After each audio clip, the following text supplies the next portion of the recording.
Evet. Aşırı yüksek su basıncı gizli taharet, ankastre musluğu, klozetin taharet musluğunu bozmuş. Biz yeniledik, içini falan değiştirdik.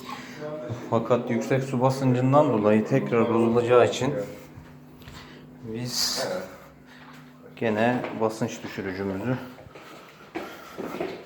dairenin garantisini yaptık.